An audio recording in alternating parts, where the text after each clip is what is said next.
आणि बातमी पालघर जिल्ह्यातने वसई विरार परिसरात जमीन बळकावणे आणि फसवणुकीच्या मोठ्या प्रकरणांचा पर्दाफाश झालाय।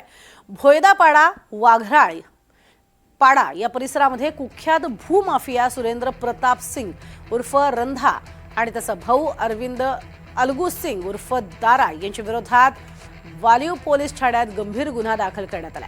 तक्रारदाराच्या माहितीनुसार 2020 ते ऑगस्ट 2025 दरम्यान राजवली इथे सुमारे 210 गुंठे जमीन बेकायदेशीररित्या ताब्यात घेऊन व्यवहार पूर्ण न करता ती इतर बिल्डर्सना विकण्यात आली आहे।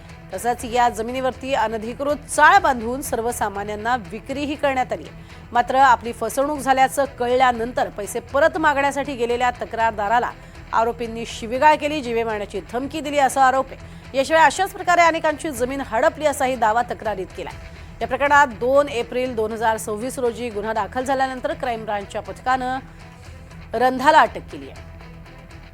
अधिक माहिती घेऊयात मनोज सातवी यांच्याकडनं। मनोज, एक मोठा घोटाळा उघडकीस आलेला आहे वसई विरार मधला, आणखीन एक नवा घोटाळा म्हणावा लागेल। प्रज्ञा वसई पूर्वेच्या राजिवली परिसरातील 210 गुंठे जमीन बेकायदेशीररित्या ताब्यात घेतल्या प्रकरणी हा गुन्हा दाखल झालेला आहे। आणि त्यानंतर हे 2 भूमाफिया भाऊ आहेत, हे अशा प्रकारच्या मोठ्या प्रमाणात सरकारी जमिनी असतील किंवा आदिवासींच्या जमिनी असतील त्या बेकायदेशीररित्या ताब्यात घेऊन वेगवेगळ्या बिल्डरांना खोटे दस्तावेज किंवा इतर मार्गांनी बिल्डरांना देत होते। आणि शिवाय त्या जाग्यांवर अनेक सरकारी जाग्यांवर ह्या भूमाफियांनी चाळी बांधलेल्या आहेत। काही लोकांना या संदर्भात जेव्हा शंका आली आणि आपली फसवणूक झाल्याची त्यांनी जेव्हा तक्रार केली आणि दिलेले पैसे परत मागण्यासाठी गेले, त्यानंतर हे रंदा आणि दारा हे 2 भाऊ आहेत, हे त्या लोकांना मारहाण देखील करत असत, दमदाटी करत असत आणि पैसे परत देत नसत। अशा प्रकारचे अनेक आरोप यांच्यावर आहेत।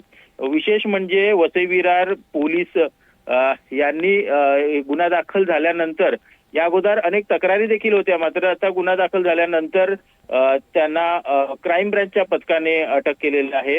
आणि दारा याला आता 4 दिवसाची पोलीस कोठडी दिलेली आहे। मात्र त्याचा जो भाऊ आहे तो रंदा यांचे ह्या दोन्ही भूमाफियांचे वेगवेगळ्या राजकीय पक्षांशी देखील संबंध असल्याचं बोललं जात आहे। त्यामुळं यांच्यावर कशा प्रकारे कारवाई होते ते पाहणं महत्त्वाचं ठरणार आहे। नक्कीच तुर्तास धन्यवाद या संपूर्ण माहितीसाठी मनोज।